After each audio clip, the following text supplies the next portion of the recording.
So what I ended up doing is kind of escalating from more of the like traditional SaaS-y side stuff, more kind of deeper into a little bit more infrastructure side. Kind of flows a little bit that way. Okay, cool. Well, how about I let you set the stage once we get going here? Yeah, sure. Sounds excellent. Good. Excellent. By the way, while we give people a little bit of time to come in here, I did want to let the SaaS Alerts team and community know that you guys are leading the Write a Boom pre-day right now in registrations. Woohoo! Yep. Sweet. You are. Awesome. And I'll put something out there Monday. Get some friendly competition going. But yeah, here you guys are, and on the site's registration live. It's getting I think we're probably at about, in 1 week, we already about 25% on our way. Wow. Yeah. That's awesome. So, yeah. Cool. Yeah, so we're excited. Vegas bound. Is Jim joining us today, by the way? I'm here. Oh, you're here, Jim? Yeah, I'm here. Okay. Awesome. Good to see you. And Jim, we'll give it, like I said, another minute or two, but do you have anything for us in terms of the CEO desk? I was just going to encourage everyone to go to Write a Boom and check out this pre-day. That's what I was going to do. Yeah. I'm excited for this one. It's you know, two powerhouses, so it's gonna be a lot of fun. Yeah, it's not every day you get to do hands-on stuff with the likes of Beau Bullock and Chip Buck. No, I know. And then what would be cool, Jim, is at that point, obviously you guys are very close to your big reveal, right? Yeah, so a week from today is a big reveal. All right. Big stuff. Yep. Big stuff. Who's voting blue? Who's voting pink? We've told enough people at this point. I think it's kind of out a little bit, but okay. In terms of at least seeing how much time it's going to be able to save people, I think when we launch it and we show everyone next week. So if you haven't signed up for next week's product launch, please do so. You're definitely going to want to see what we have to show you next week. Very, very on this call, 1 p.m. Eastern. And then, so Jim, this isn't like a broad-based announcement. It's internal to SaaS Alerts customers only. Exactly. So that's the way, Andrew, we like to do things. Membership has its privileges, I always say. Right. And everyone here is a member, not only of just, SaaS Alerts, but the SaaS community. And, we want to show it to you first, give you first access. And we're also going to be talking about very advantageous pricing opportunity for all of you folks as well. Okay, fantastic. All right, let's go to real quick. Michelle, does marketing have any updates? I don't think so. I mean, we have the big the launch is all we're really doing now, but we do have these really sweet hats, which Joshua, where are you? He's wearing one. He's the first MSP to get there. One. He is. Where is he? Where is he? He's in the middle of my screen. Okay. Yes. Joshua, if he speaks, we could see him. Yeah, there he is. Yeah. So he got the first one because he has previously filled out a review for us on Channel Program, which is awesome. We've had a few more come through. Like Ryan did one, and he should have gotten his hat. I don't know if Ryan's on the call, but you kindly fill out a review for us on Channel Program, I will send you one of these hats. That's really all I have, I think. Okay, very cool. And then Jim, I guess we'll talk about it next week, but we have that sales automation webinar coming up. Mm-hmm. With yourself and John Barrows and Charlie from Roost. So we'll start telling everybody more about that. Let's go over just real quick the customer success. Ryan, do you got anything for us on your side? No, I'm eager to hear from Beau. Okay. Well, let's do it. We're all eager to hear from Beau. Beau, welcome as always. Good to see you. Hey, I'm back. And yeah, back for round 3. And excited to hear about this one. If you could set the stage a little bit. And the first 2 have been awesome. If you have been here for those, you already know. If you haven't, Michelle, real quick, are they posted somewhere?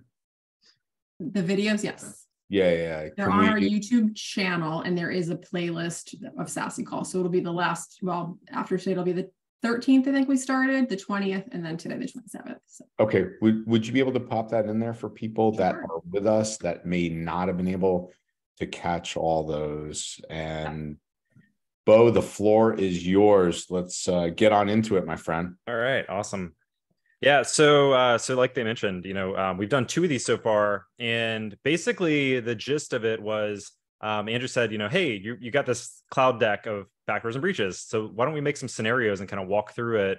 And we ended up doing, the first scenario was built primarily around business email compromise, which is topic of the day, right? Like it's one of the more common issues. The second one we did was last week, and that was a rogue admin, so kind of like an insider threat kind of view. And today, the topic is data published to the dark web. And basically the scenario we're going to kind of play around with here really kind of dives a little bit more into infrastructure-based compromises. After when we're doing like any sort of offensive engagement, so I should preface who I am, because I'm sure there's people who weren't here. So I'm a penetration tester, Black Hills Information Security, friend of Andrew from going to Writer Boom and stuff. And basically I carry out offensive engagements week after week.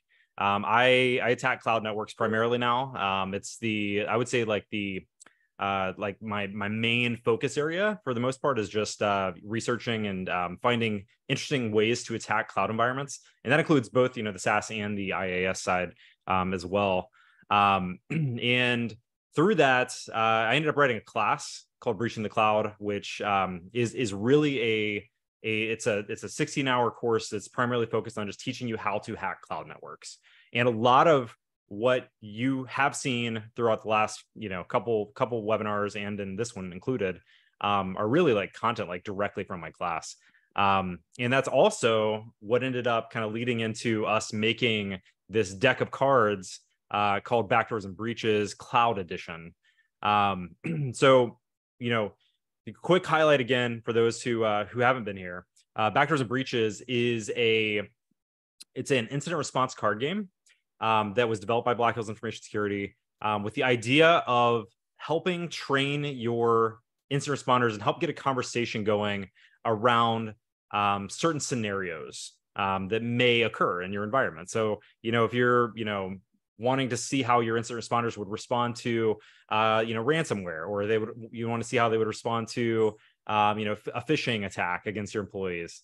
That's kind of the idea that we built this deck around. And so the goal for your incident responders is to solve an attack chain of cards. And basically you have an initial compromise, how did the attackers get in? You have a pivot and escalate card, which kind of walks around the ideas of how did they laterally move? How did they escalate privileges within your environment? Then you have a C2 and exfil card. So did they set up any sort of command and control? Are they exfilling data out of your network in any capacity? And then finally, persistence. And so the idea there is like, did they establish any ways to keep access? And by going through these and trying to solve this attack chain, it allows your incident responders to really think through how they would actually respond to a real incident in the event that something happens. So there's a core deck that's already available, and there's also a number of expansion decks now. So I think there's 4 or 5 different expansion decks at this point, including the Cloud Edition, which I helped develop. Oh, I just FYI in chat, I put where the main edition is in chat, and then below that I put the video where I think I'm correct me if I'm wrong, I think it's Jason Blanchard going through it, who was heavily involved in the creation of it. It's about an hour long, and it goes step by step, and it's a great video. So for those of you that haven't been on, I will say, MSPs that have embraced this not only have done immense good in their own internal environments to, build culture to handle their own incidents, but then they have matured and are doing it with customers now. And those can be paid engagements. And they're a lot of fun. They build a lot of stickiness with your customers. And so I just want to encourage you all to get involved. And shameless plug, Jim, on this at Write a Boom, John Strand every year after the initial cocktail reception on the opening night does about a 2-hour Backdoors and Breaches with typically several hundred. It's open and you go in and he is basically the Robin Williams of cybersecurity. So great time. Go ahead, Bo. I've never heard him described as that. That's hilarious. He is, right? Yeah, it fits for sure. Yeah. So I actually participated in this last one, the previous Write a Boom with John, and it's super entertaining. Like, well, one, he's hilarious, but two, it's just it's fun, like being in a room with people and walking through a scenario and then actually having people answer the questions, right? Or I actually asking like, hey, so what would you do in this scenario? And you have like a room of people that actually, kind of respond. So anyways, yeah, so he threw the link in to the play.backdoorsandbreaches.com URL here. So there's a few ways you can play. So one, if you find us at a conference if you find Black Hills at any of like literally any conference, we carry like stacks of decks at this point. Like I don't even know how many, like normally like we bring like 1,000. And we give this up for free. So if you find Black Hills at any conference, just find the booth and we'll give you a deck. Alternatively, if you want one like now, you can order them too. I think they're like $10. Or you can play for free online. So this is the website where you can play for free. And basically, you can choose whichever expansion deck you want. Some of the specialty decks kind of dive into certain areas. Like there's an industrial control deck now as well. But for example, my cloud security expansion deck here, if you click it, it will literally drop you into a randomized scenario, and you can actually walk through exactly what we're doing today, just trying to solve your own scenario. And basically, what you do is you roll a die, or you build a narrative around what the scenario is. So as your incident master, or if you're in like Dungeons and Dragons terms, like your dungeon master, they would know what cards are under here. So like they would know the full scenario here. Like in this case, you've got credentials posted publicly in a code repository, which is hilarious because that's in today's local privilege escalation, HTTP as exfil, and then application shimming. And so like you as the incident master would take this information and say, all right, well, we saw HTTP as exfil, and that might indicate they got access to one of our desktops, and you could kind of start the scenario from there and say, well, so and so said that they started seeing weird activity on their desktop, and they're seeing these weird pop-ups now in their system, or their system's laggy. What would you do? And so that can kind of be like your jumping off point as your incident responders. And now they might say, all right, well, first step for solving this attack scenario, not knowing what cards are under here, we have these procedure cards. And so you have these standard procedures that are the cards in the game that you use to basically attempt to solve this attack chain. And so, one of the first things you might do is look at like endpoint security protection analysis, right? Like maybe we want to go look at the endpoint and see if, maybe there was an alert that maybe like the EDR triggered, or something along those lines. So your incident responders pick a card that they want to try to use to solve any card in this scenario, and they roll a dice. And so when you roll a dice, you get basically a value between 1 and 20. So it has to be a D20, and anything over 10 is a success. Like in this case, you see success. Anything under 10 is a failure.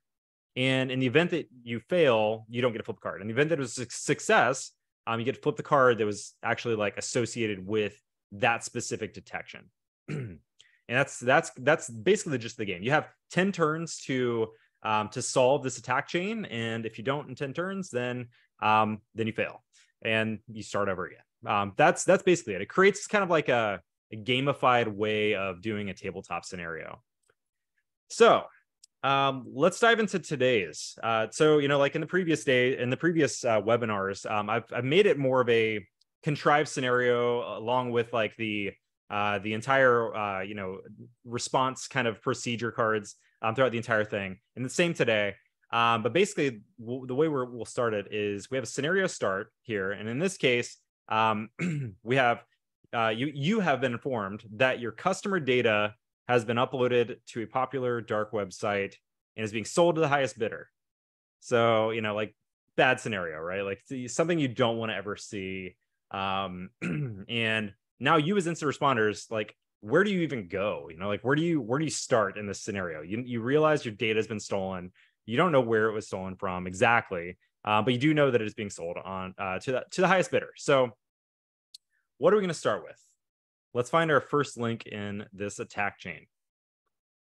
So maybe a little threat hunting, right? Like maybe we should, do a little threat hunting in our environment, start, poking around at our various, engines around detecting anything interesting, start looking for anomalies, right? And in this case, we're logging our egress network traffic. And so we were able to see and flip the C2 and exfil card in this scenario, which this is a super specific scenario, but malicious serverless function. Okay, so a serverless function is posting our data to a web server. So we find that this piece of infrastructure, a serverless function, is actually sending any files that are uploaded to our cloud storage externally to an attacker controlled system. Now, serverless functions. So for those that aren't familiar with serverless functions, serverless is they're basically ways you can program a microservice around a certain trigger of sorts. So you can have a piece of code that gets executed whenever something happens within your cloud environment. So a good example of this is like having a function that does something with a file that's uploaded to a storage bucket. Like that's a very, very common use case. So like in the AWS world, you have Lambda functions. In Azure, you have Azure functions. In the GCP world, you have cloud functions. They're all the same type of thing. And they're all just, they have different names across the different cloud providers. But, let's say you had a need for parsing a PDF or parsing a CSV each time they were uploaded to a bucket, right? So you have the storage bucket and you want to do something with that data. And basically you could have a function, look at that storage bucket, and anytime a file is uploaded to it, it takes the file and does something with it programmatically.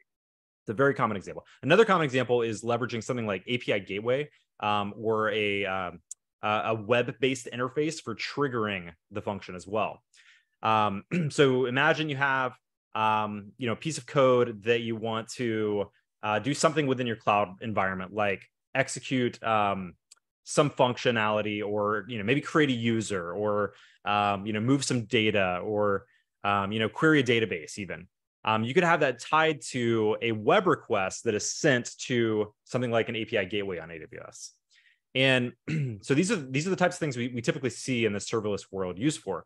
On the Azure side, a similar type of scenario would be the ability to take like a OneDrive file or SharePoint and actually like implement it with the Office suite too. So take like this idea of like uploading to a storage bucket and just do the exact same thing, but within the OneDrive and SharePoint world as well. So, the idea is basically you have this piece of code that does actually end up having like an operating system of sorts, but it only runs when you have a trigger happen. And in this specific scenario, the attacker created this function. And, I have AWS here for an example, but this exact same scenario could be played on the Azure side as well. We have a function that is literally just watching a storage bucket. So you could have an Azure storage bucket in this case, or AWS storage bucket, AWS S3. And anytime a file is uploaded to that bucket, so like a CSV or database file, it gets read by the function and then exfilled to an attacker. So the attacker had the ability to install a piece of code, serverless function in this case, that watches the storage bucket, takes each one of those files uploaded to it, and then just exfills it to their own environment. So malicious serverless function. This is our first piece of the puzzle here. This is our C2 and exfil card in this scenario. But quick question. Chip, does that, even though this is, serverless, the infrastructure IaaS that Beau's showing, did what happened with that inside threat scenario mirror this, albeit, just using links directly when it was that insider? So you're referring back to the Microsoft, the most recent Microsoft? No, the one you guys caught, the insider threat. I think it was you had somebody exfilling to China. Yeah. A little bit different though, right? A little bit different. I mean, but the only thing that's really different, it's still data exfiltration, right? That's the goal. Right. What's different about it is the methodology. What the scenario that Beau's laid out here is someone that's pretty darn clever and is using cloud functions to just redirect, copies of data that's being legitimately moved up into cloud storage somewhere else. So that's awfully sneaky. In the situation where we caught, the person wasn't anywhere near that sophisticated, and they were basically using email. And the way we stitched this together is the pattern of download email from a local system, wait until the attachment or till the file was viewed from a foreign location, and then delete it. So it was a pretty clumsy effort, actually, which is what it made relatively easy to catch that individual. What Beau's laying out here was way more clever. Beau, can you go back one? Dennis had a question. He said, what permissions would the attacker require to create a function? Yeah, so they would have to have the ability to create a resource, which is, so in the Azure world, that would be like basically owner level permissions to create a function.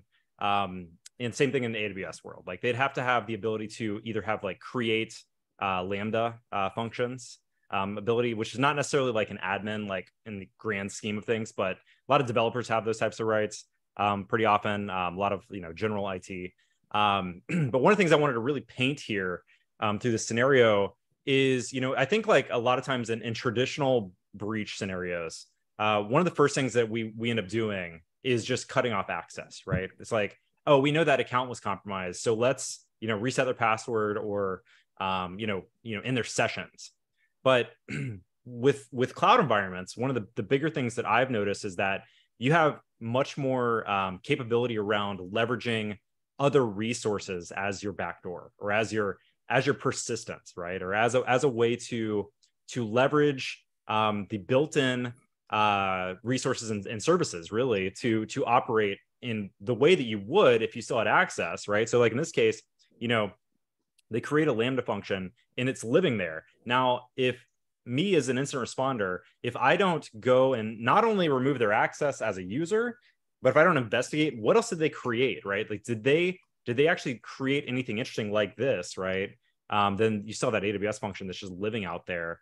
There's not, there's not a whole lot of people that go digging for that kind of stuff, and that's really what I wanted to kind of play out here is like, as an incident responder, like, what do you do if you realize that somebody, obtains some sort of higher level privilege account? Like, there's a lot of places you have to dig, right? It's not just like kick them out from an account context, right? There's a lot more to look at. Like, what did they do after the fact? Got it. All right. So second link in the attack chain here. So we know the attacker had permissions to create a serverless function. So again, like that does require usually pretty high level permissions, right? But how did they get them? So now, maybe we start digging into some cloud event logs and try to see if we can find the account that actually created the function. So we see that there's a function that's exfilling data, right? So we see that happened purely based off of threat hunting. But now, let's investigate it further. How did they actually create that? Like who created it?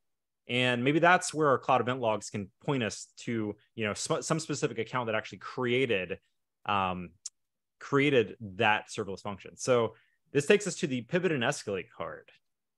And in this case, the logs revealed that a set of privileged creds were used to create the malicious function. And it looks like they got them from environment variables. So environment variables may be something that many of you are familiar with. So if you've ever used like a Linux desktop, Windows desktop, you have environment variables that are exposed to your terminals, to your systems, and to the operating system whenever they need certain things. In the cloud world, environment variables get used in a lot of places. They use for a lot of things, and from my point of view as an attacker, as a pen tester, this is, I would say, like number one place that we find clear text credentials on cloud assessments is environment variables attached to resources. And the thing with cloud environments is that you, as an admin deploying a cloud resource, there's a lot of times where you want that resource to do something interesting, other than, like, let's say it's a VM, right? Like, let's say you want that VM to do something like access an S3 bucket or access a storage bucket. Maybe you have a piece of code that, instead of hard coding, you've taught your developers not to hard code creds into code, right? Maybe you decide to provide those creds as environment variables. And so what that does is it basically just makes those credentials available to anything running on that system. Now, the problem with doing environment variables for storing creds is that anyone who has reader level permissions can see them. So, so as a very, very low level account that literally just has read level permissions. So if I'm, a developer that has reader on a subscription or on an AWS account for that matter, you can read configuration data around pretty much any resource. And from an API perspective, which is, when we're looking at infrastructure, this is really the place that we tend to look is from like an API based perspective. There's lots of tools to analyze cloud environments from a CLI approach, command line approach, via accessing API endpoints. And by having reader level permissions on a subscription, by having reader level permissions on an account in general, you can see environment variables that are attached to things like Lambda functions. So like in the previous case we just mentioned, that's another place we see them pretty often. Virtual machines. We see it a lot in CloudFormation. So like automation tools. So like if you have a script or something that needs to deploy resources in an account, that's another place to see it. Container environments. So Kubernetes, any sort of like ECS, like Elastic Container Service type scenarios, we tend to see environment variables used pretty often there too. All these places are locations where we see developers, we see cloud admins storing credentials. And like this screenshot I have on the screen here is a direct example that I see like almost every week in AWS environments. Basically, what you're seeing is an AWS Lambda function that's called cg-lambda-da-da-da-da. And then it has environment variables attached to it that actually apply an EC2 access key ID and secret key. And this is, like I said, this is something I see super often. And, as a pen tester, this is like one of the first things that we look for is, do your resources have environment variables attached to them? And oftentimes, like it's not just like access keys. A lot of times we'll see things like Slack keys. So like I've had customers where I've gotten like a Slack token, and I was able to like drop into the Slack token with their security team, or into the Slack chat with their security team. SSH keys. So that's another one that we see pretty often, that are just stored as variables. And there's generally multiple ways to get to them. And like I've already mentioned, the one case where, from an API perspective, we, have that CLI ability to just query them, but that requires reader level permissions on account, which is, like as an external attacker, that's not really realistically something that, we would obtain without finding another vulnerability. But alternatively, like we mentioned in the Lambda function case a little bit ago, where you can have these external triggers, right? So like imagine there is a vulnerability in the trigger itself. And what I have on the screen, I know it looks like just a lot of like letters and numbers and looks like garbage at this point. But basically what this is it's an example that I set up where I exploited a Lambda function. And what it's vulnerable to is command injection. So it's an API gateway trigger that sends the web request that's sent to that API gateway endpoint back to the actual Lambda function itself that is running in the same cloud network. And basically what I ended up doing is using command injection to run the env command on the Lambda function itself. So env is a command that will show you environment variables. And in this case, it did have an access key and secret as well. So that's one place. And then also you have, the idea of like just full on server compromise. So in the event that, you have an EC2 instance or a virtual machine, an Azure virtual machine for that matter, that's vulnerable to something, right? Exposed to the internet, you find that vulnerability, you remotely compromise that system. And then now running environment env on that system shows you the same thing you're looking at here. So that's step two. So we've got two things that are very much similar in that they're both kind of related to functions. So serverless functions here. We've got credentials exposed environment variables and malicious serverless function used for C2 and exfil there. So let's move on to our third link in this attack chain. And so far we know that an attacker managed to compromise a privileged account's creds by accessing environment variables. Next, they created a malicious serverless function. So we have those two pieces, right? But we still don't know initial access, right? We don't know if like, did they find a vulnerability externally, like we were just mentioning with that idea of accessing those environment variables on that function via like a web app vulnerability, or maybe they found something else. And so we have to kind of dig a little deeper. Maybe we do a permissions audit and we see that the attacker, or to see if the attacker changed anything else that may prove useful. And this is going to flip our persistence card. All right, so cross-tenant access. This one gets pretty deep, but I'm gonna try to keep it pretty high level here. So cross-tenant access for persistence. So imagine that you now not only have an attacker who accesses your account, but they established a backdoor via a completely different tenant, completely different account. So looking at the permissions, it appears that the attacker added their external account to, in the AWS world, it's called an assume role policy. We'll talk about the Azure side here in a bit as well.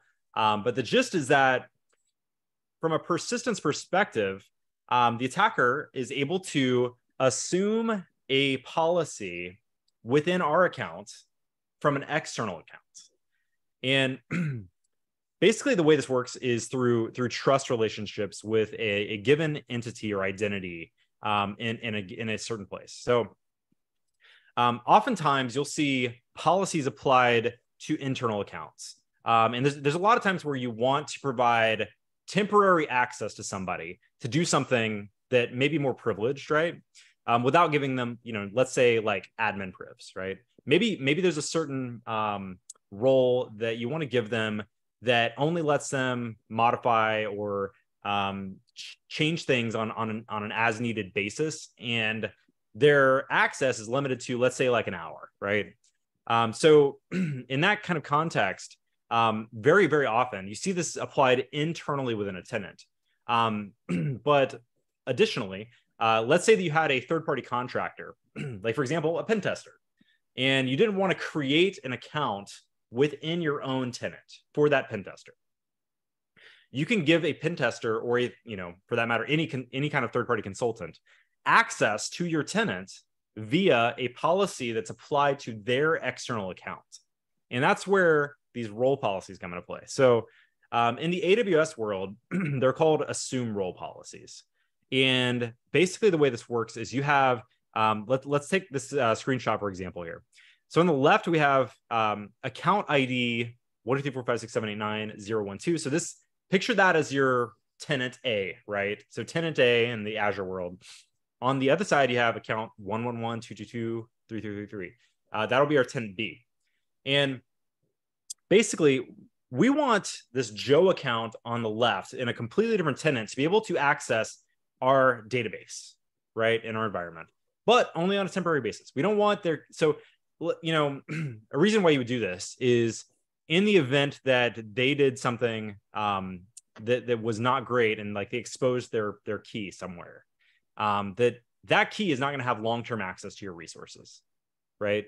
So you give them temporary access so that, if they, add it to a piece of code somewhere, or, put it in an environment variable somewhere, and, an attacker finds it, it's probably not going to have access anymore. So what you end up doing is you create a role. And on the right here, we have this DynamoDB read-only role that's applied to Joe. So Joe, as an external account, authenticates, they request keys, temporary keys from this policy. Because they're in this policy, they get a temporary set of keys.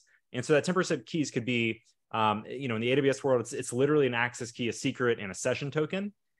And that set of keys can then be leveraged to do other interesting things, like access the database, right, in this case. And so this type of scenario is something we can do from a persistence perspective too, right? So if I, as an attacker, get access to a privileged account, I can, instead of creating a new user within your own tenant, I can just create a policy or change a policy to add the ability for my external account to assume it within your account. And so now, like for example, like my admin account that I compromised in your account was cut off. I can just use my external account to assume, this policy within your account, and then get the same level of privileges essentially. So in the Azure world, this is called guest access. I'm sure, you probably see this. If you've worked in the Microsoft 365 space or looked at the Azure portal, you have this guest access. And guest access is Microsoft's way of inviting external collaborators, external companies to your tenant to do certain things. Now, by default, right? So this is one of those default scenario things that we recommend typically changing is that any user in your environment, right, by default can invite guest users. And so like oftentimes, like, I'll compromise an account and literally I can just invite like, random Gmail account to the directory. Now, the access they have, right, is typically not all that great. By default, guest users can still access the directory. So they can see things like users and groups and security settings, but they can't do anything privileged, right? Like they're not going to get access to email. They're not going to get access to SharePoint.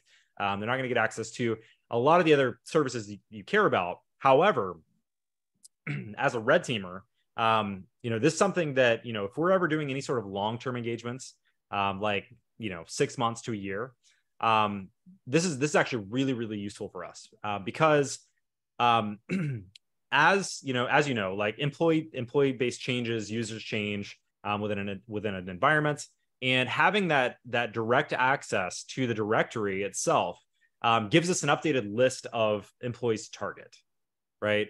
So even just having guest access to your tenant, I can see all the users and all the groups that are there. And by having that user list, kind of comes back to something I think we talked about a couple of weeks ago around reconnaissance and I would say like the needs for an attacker to spend a good amount of time doing reconnaissance. So as an external attacker, as somebody who is trying to attack your company, one of the first steps that we have to do is to figure out who works there, figure out who the employee base is. And LinkedIn tells us a lot, right? We talked about that, I think, last week too, about giving away security information via LinkedIn. But identifying employees is like one of the first steps. And then from there, we have to identify who's actually still working there and who is actually still a valid employee. And this all goes into multiple different attacks, but primarily it comes down to password attacks and who are we going to phish, right? So having a valid list becomes really, really important when you start to do password attacks and start to actually target people from a phishing perspective. And oftentimes, most companies we end up testing, I would say that it's somewhere in like the 30 to 40% range from day one as an external attacker. 30 to 40% in terms of total employee base that we actually know or that we're actually aware of from the outside. It's oh yeah. So Ben says there's a tool called O365 Spray that is used for enumeration of users. Yep. Yeah. So I think O365 Spray actually pulled in some of my code from another tool. There's been so the thing with writing tools in the offensive security world is people love like their specific code versions. And so there ends up being like 20 tools made around the same type of tool. So there's that one. There's also a Teams enumeration tool. I'll have to go get the link to. But one of the things that's interesting about Teams, sorry to pivot off on this real quick because he mentioned user enumeration. And one of the interesting things about Teams is if you don't turn off external collaboration, which we talked about last week too, I think, from a phishing perspective, leveraging Teams for phishing. If you don't turn off external collaboration, then external users can start chats with you. And through that also comes user enumeration. And more importantly, what's interesting about Teams in terms of external user enumeration is you also can get the status of the user. So if you allow external collaboration to your environment, I can tell you if you're actually at your desktop or not, because through Teams' API, you can actually see, a way, the current status that you've actually set, like if you actually set like a text status for what you're doing currently.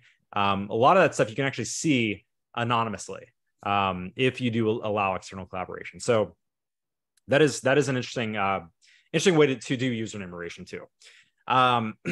But in general, from a user enumeration perspective, like I said, like we end up with a very small list. So that limits us on what we can use to spray accounts, right? So we're not gonna be able to, do this epic like password spraying against the entire tenant, right? Unless we have the full list. So this is where this guest user access actually comes in really, really good, really, really good use case.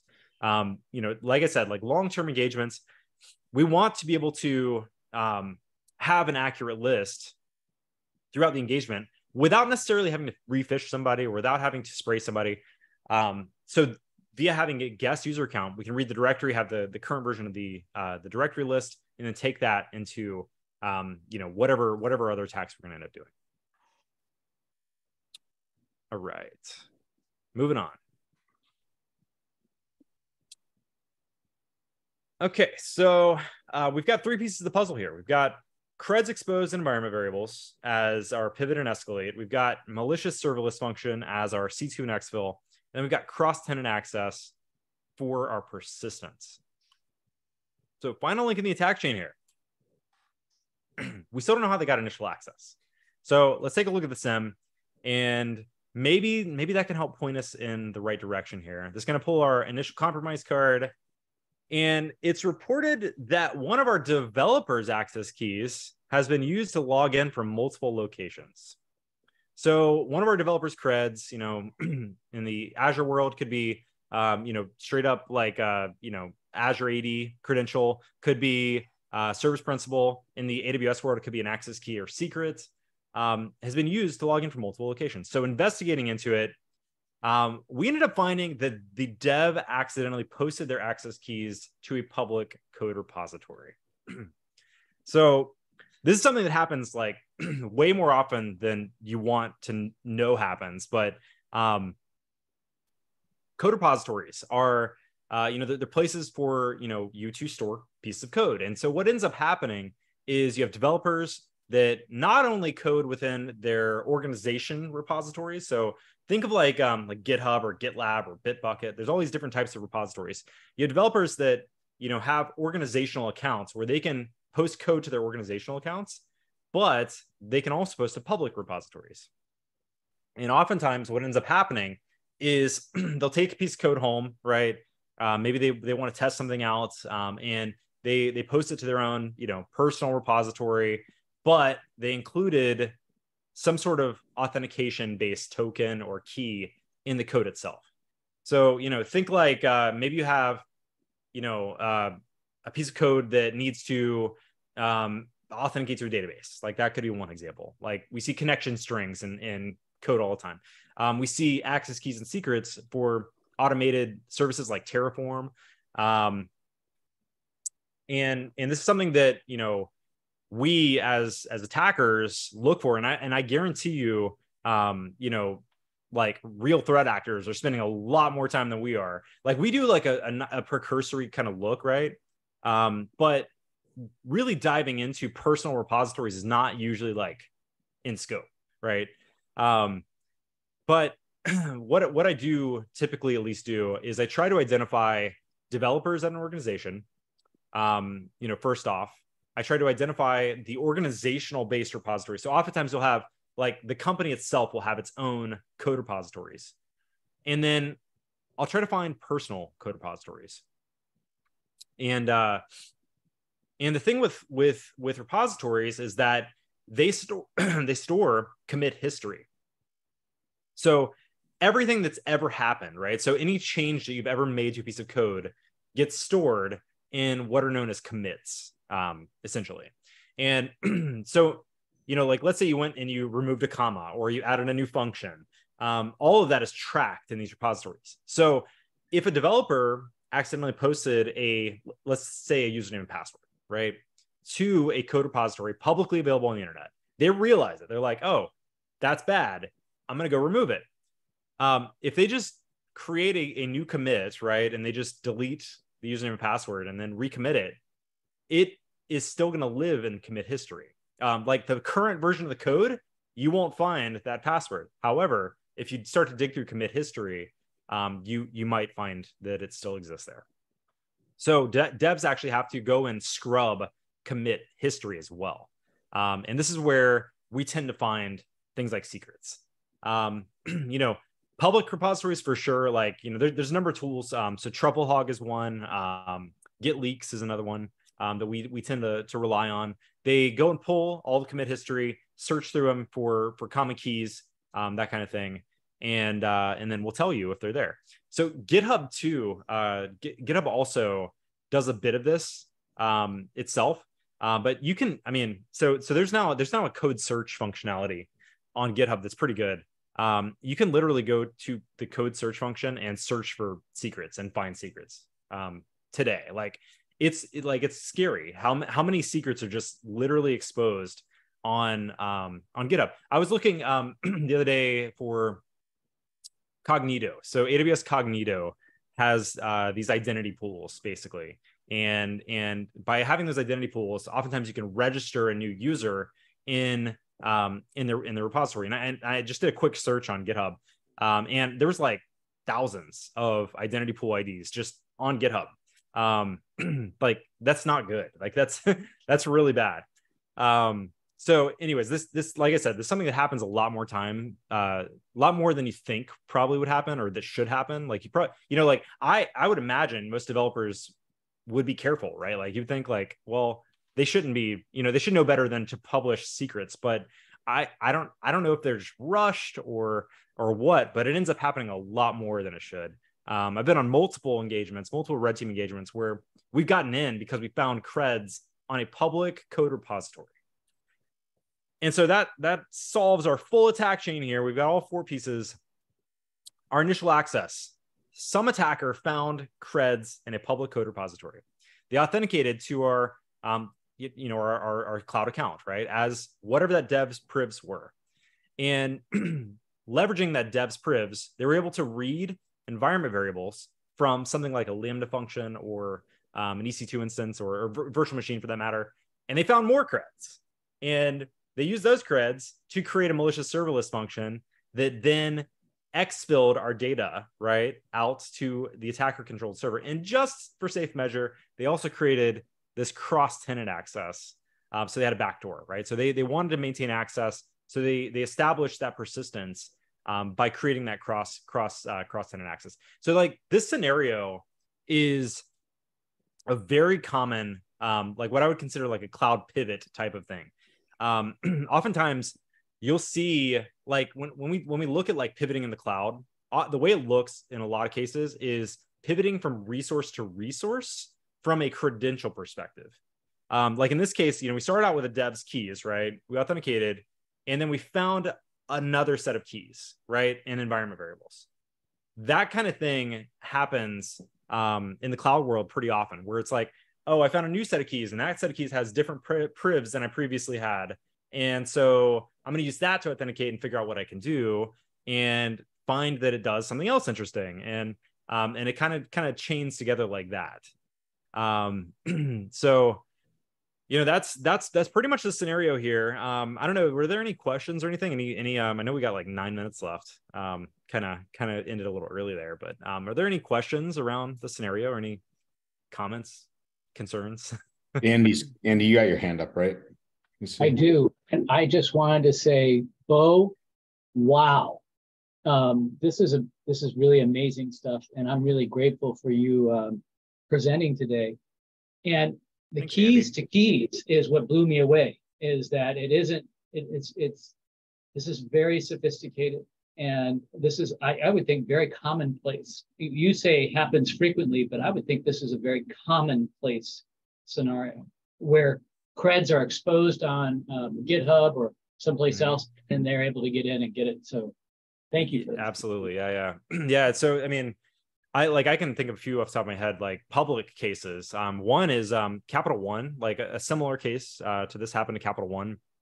They had a vulnerable web server where the web server was hosted on an EC2 instance, and the attacker found a server-side request forgery vulnerability in the web server. So server-side request forgery is a vulnerability that allows you to cause the web server to send requests on behalf of the web server.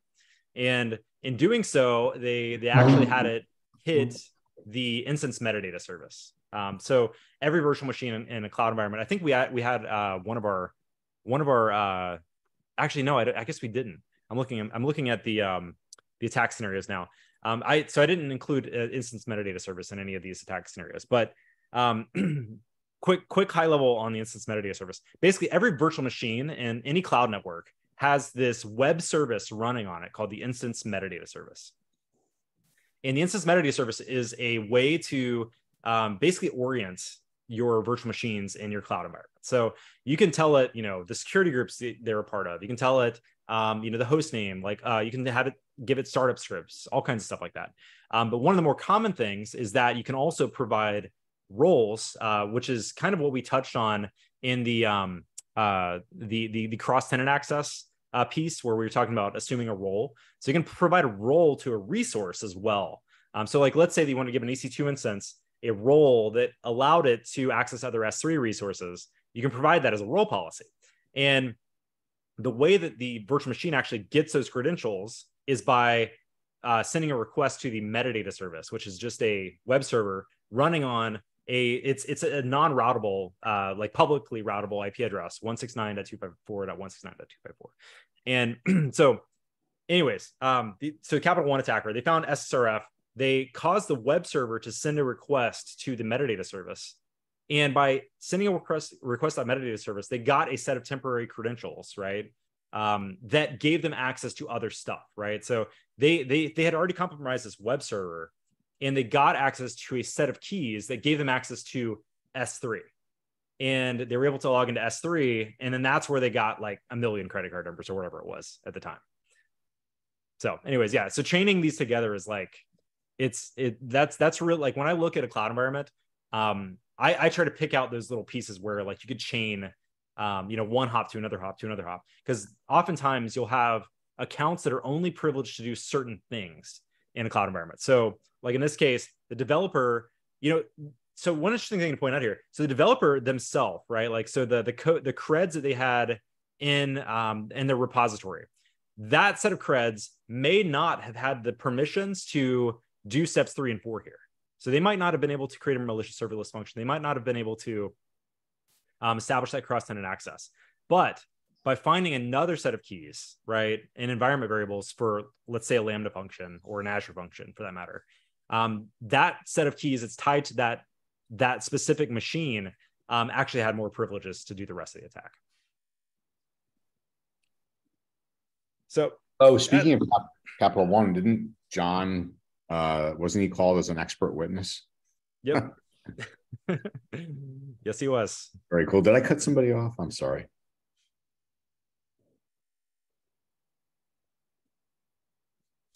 I have a question for you, Beau. So on the same long lines, so say the customer does go through this and their data is out there on the dark web. Well, I guess what's the next step? I mean, are they now trying? Have you seen them try to buy back the data, or are they pretty much just like it's gone, it's over, we have to deal with it, or what do you see happen there? I think it comes down to specific, like, I guess, scenarios, right? Like what type of data was stolen? Like I would. So I don't get called into like our IR stuff, right? Like I'm more on the offensive side. Sure. But from what I've seen, it's usually more like, let's just cut that access off, right? And like once it's out there, like there's not a whole lot you can do, right? I mean, it's exposed, and it's, I'm sure like there's a million opinions on like what to do in that scenario, right? Like some people tell, say pay the group to buy it back. Some might say, not to, like don't support that kind of thing. I think it kind of comes down to corporate mentality around it. But yeah. And I don't think insurance would cover that sort of thing as far as buying your data back. Yeah, I'm not sure. So, Beau, a comment to maybe help bring this down. By the way, this is a fantastic scenario, great walkthrough. But to bring this down to, what's actionable in here that an MSP can take away from this, kind of lofty scenario for the small business world. And something that occurs to me is that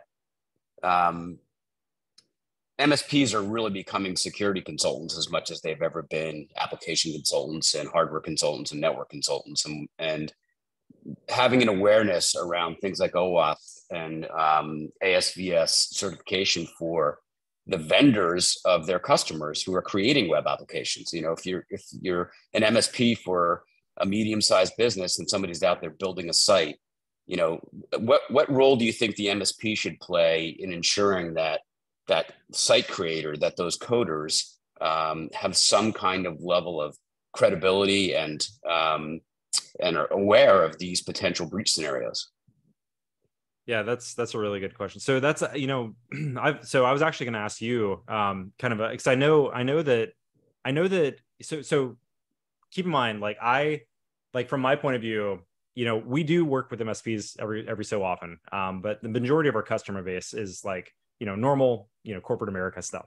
So I was actually going to ask you, so I know the specific scenario really dove into the IaaS side, like heavily, right?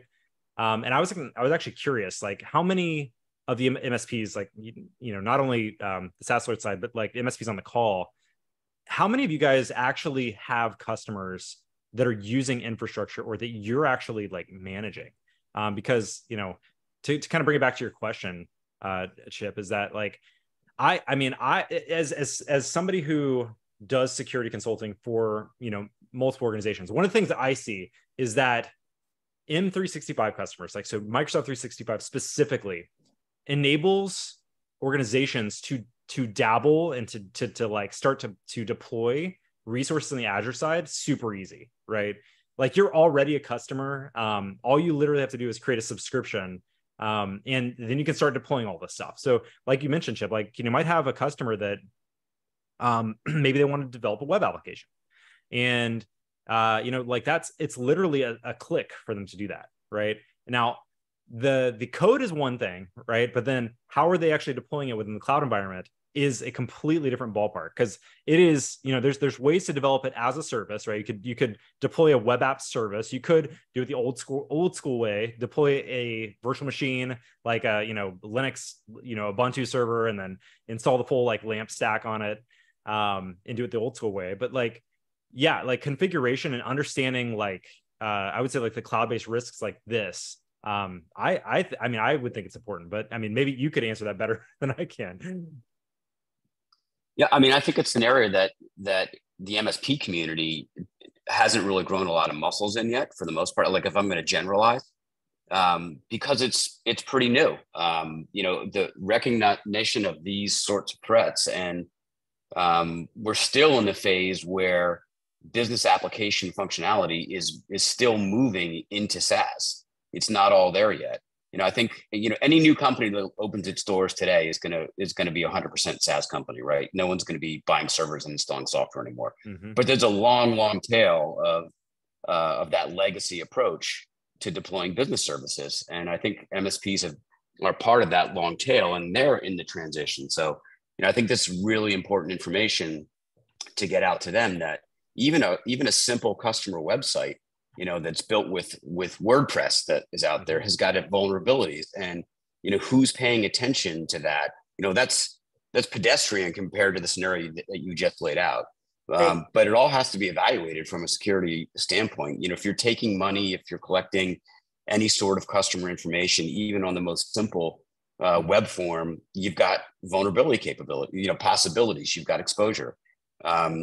And, you're right, whether it's AWS or Google or Azure, it's so easy now to stand up services. You don't really have to be, an experienced coder to stand up a set of basic services and start dabbling about. So, yes. I think the MSP role, it becomes more and more important for the MSP to become aware of these tools and to really be the arbiter, or help be the arbiter of who's doing the other work. Like, I don't think there are many MSPs out there that are doubling as, JavaScript application developers. There's not a whole lot of overlap there. Right. But they can be informed about who the good ones are. What's the sign of a good one? What kind of credentials and certifications does that company have who's working with your common customer? Hey, Chip, this is Andy. May I ask a quick question? Because an engineer, Alex, brought this to my attention. We use IT Glue to document passwords. And we have an PowerShell script that includes in it the API call in credentials to change the password and upload it to IT Glue. And then we delete that file. What exposure do we have for making that kind of call with our MSP software to try to keep admin credentials constantly changing? Well, where do you keep it? Where do you store that script? Well, no, I'm saying it gets downloaded because we have to run it as a PowerShell script. We're passing it down to the workstation to affect this change, and then it sends a new password up to IT Glue. Do we have that kind of exposure that Beau just went through as an example here? I think we'd have to look at in more detail at IT Glue and how that communication process works. I mean, I'm going to assume that that's all completely encrypted and that IT Glue isn't storing any of that information on their side. But we have to pass down the PowerShell script in plain text, and it has the API key in it. Plain text. Yeah, when we transfer it down to run the PowerShell script, we're not keeping that on the workstation except for that moment. So this is an example of, hey, we're trying to make the system more secure, but we're exposing this key to make this effect and then document the change. So when you say you're receiving it in plain text, you're receiving literally like a text file, correct? Yeah, we have to download the PowerShell script to the workstation and then execute it, and then we purge the PowerShell script. And the PowerShell script changes the admin password and contains the API key to IT Glue so we can upload the password to IT Glue. Yeah, I'm still the one part I'm confused about, Andy, is when you say you're downloading the script, you're downloading it from IT Glue, correct? No, we have it in our in our RMM repository. That's a safe place. So you're pushing it to one of your clients' machines using the RMM. Yeah. So that's what we're trying to establish is, are we exposing the API key when we make these admin changes? Because Ben is saying, Andy, this is a big no-no. And I'm going, how in the hell? You are briefly. How do we document this, right?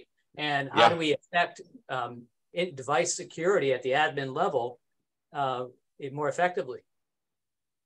Yeah, I mean, you are definitely exposing it briefly. And, when you delete it, how are you making sure that file is actually destroyed completely rather than, just a pointer attached to it that says it's deleted? Ben, thank you. I'll take your call offline. I'm just saying, guys, here's a common practice here. We're thinking we're making our systems more secure by changing the admin password, having it be unique and regularly rotating them. But that process potentially exposes a key that would allow someone else to get access to the data. So I'll leave it at that. I just, this is what came up for me and Alex today. Does your tool, this is Carlos, does your tool not allow you to do that locally? Like our RMM tool allows us to run a script that we push out and we update the passwords whenever we need to. But where do you store the new password and how do you get it there? We synchronize it encrypted to our platform. So what I'm really hearing is you set the password first, you change it, and then you have the platform. You just read it from the platform yourself.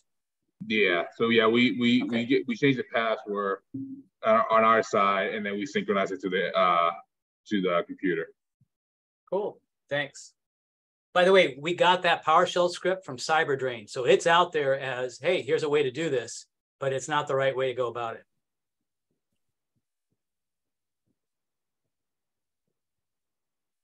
I think at about 7 after here, Jim and Chip will wrap things up for today. But Beau, that was fantastic as always. Thank you so much. And Jim, is Jim still with us? No, he's not. Okay. Yeah, Jim probably jumped to 2 o'clock. But I think we might have hit a record there, Chip, at one point. Yeah. Well, we can see how worthwhile it was, And Beau, I hope you feel really gratified. Like as soon as you finish that, you have someone on the call, come up and lay out a scenario that you triggered with this particular particular game scenario. That's fantastic. Awesome. Yeah. That's the whole point, right? Like to try to, figure out like those things like maybe you haven't thought of, right? Like, and that's what the game's all about. Like that's what Backdoors and Breaches 100% is about, kind of just walking through those scenarios and, what if this happened? And, in this case, somebody had, something kind of similar. So super cool. Yeah, that's awesome. Awesome stuff. Beau, really, really grateful for all you do for the MSP community, for SaaS alerts. So thrilled that you're going to be back at Write a Boom this year. And I know we'll be doing more before then. It's a few months off still. So yeah, for sure. We'll look forward to having you back soon. Yep. And I'm looking forward to Write a Boom too. So Chip, I'll see you there. And so I'll see you before then, I think, Beau. Yeah, it's possible. Yeah. All right, everybody. Have a great week. Guys. See you back. Take care, everyone. Thursday.